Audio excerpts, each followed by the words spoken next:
Hey, what's up guys? Welcome back to the channel. Today we're going to be doing the Challenge Rift 182, which is going to be a Blessed Hammer Crusader. So let's go ahead and hop right into the build.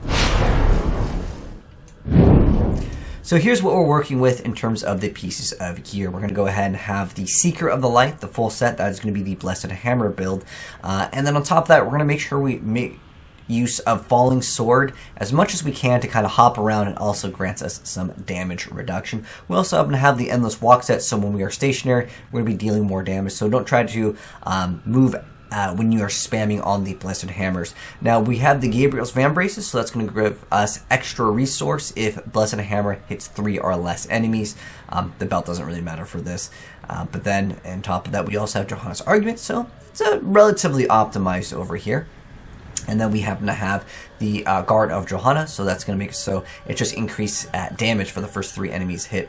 And then I'll mouse over the rest of the pieces of gear. The S of Johann is in here, so that's kind of nice to kind of group up the enemies. In terms of our skills, Iron Skin, you can activate it when you see an elite or if you feel like you're running low on HP. Try to keep Laws of Valors if you can, because it just works off of a cooldown. Specifically when you are fighting elites, then Blessed Hammer, that's our source of our damage. Provoke to go ahead and generate our resource. And then Falling Sword, we need to make sure we activate it. Otherwise, we're going to be taking a massive amount of damage because of the damage reduction that is granted with the 4-piece bonus. And then we happen to have Accurate Champion. Increases our Wrath and also gives us extra survivability, so that's quite nice as well.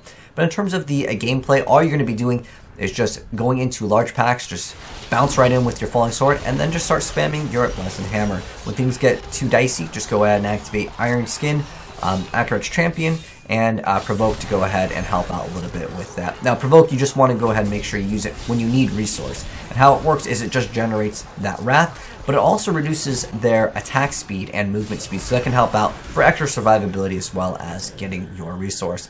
But let's go ahead and hop in. Alright, hopping right in, go ahead and just start bouncing. Go ahead and activate all your buffs and just start throwing out those hammers. Now this guy has shielding over here, so might have to take you a second. And if you need to get more Wrath, go ahead and activate your Provoke, and then you're just going to hop once again. And you can throw out a few hammers once in a while, just to clean up some of the trash. But primarily you want to go ahead and focus in on those elites, as they're worth a lot more. Don't worry, we haven't forgotten about that elite. I just want to get this Conduit Pylon first, because it's not the easiest to go ahead and eliminate him. There's a very high chance that you'll just get absolutely destroyed. And since this is Season 22 with that nice little Shadow Clone buff, it makes things so much easier. And we are coming towards the end of the first floor anyway, so it doesn't really matter that we don't get like a long duration of the Shadow Clone. Go ahead and grab these, and then we're going to go ahead and get to floor number 2. Floor number 2 is awesome. It's so much better over here, as there's going to be elite right at the front. Get him down real fast, and once he's down, we're going to be getting a nice little channeling pylon, and on top of that, we'll also be getting a speed pylon. So that will basically clean up most of the trash as we progress. You can see just absolutely one-shotted 2 elites that were just tightly packed up. And then we're going to go to the left and we'll get a nice channeling pylon, which will significantly help so we don't have to activate our Provoke anymore. And here it is right here. Get that nice channeling pylon. Now with the channeling pylon, we can go ahead and activate like everything at all times. Might as well clean up some of the trash over here.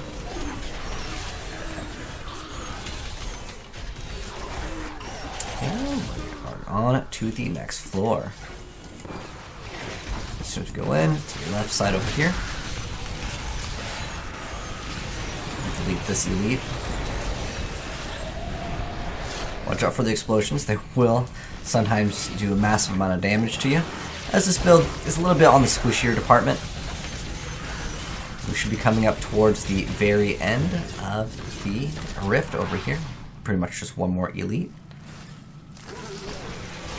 Make sure you guys hop from one area to the next, otherwise sometimes you'll just end up taking a lot of damage. Unfortunately, this guy has shielding. We'll land right on top of him. Hopefully the S of Johann will proc, and we'll be able to go ahead and get that extra grouping for enemies over here. And there we go, and he is gone. Now for the Rift Guardian. Unfortunately, he spawned super far away. That's a little bit unlucky for us. we'll go ahead and go right next to him. Just go ahead and activate all the buffs, and then provoke when we need to for our resource.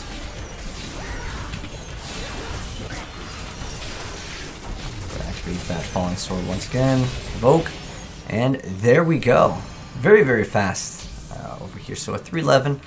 Let's see what that puts us over on the leaderboard. Top 8 finish, not too bad. But anyways, that's how you're going to complete this week's challenge. Hopefully this guide and video helped you guys out if you guys were having trouble with it. Like I said, it's a little bit on the squishy department, so just kind of be a little careful with the explosions. But anyways, thanks for tuning in, guys. Hopefully you enjoyed the video. If you did, drop a like on it. And if you are new here and you want to see more Diablo build guides and more Diablo content in the future, make sure you guys are subscribed with the bell notification on, and you'll definitely see more. But take care, guys. I know we'll catch you on the next video. Have a good one. And if you guys do want to check out the best Crusader build, I'll pin it down below as well. But take care, guys, and I'll catch you on the next video. I'm out. Peace.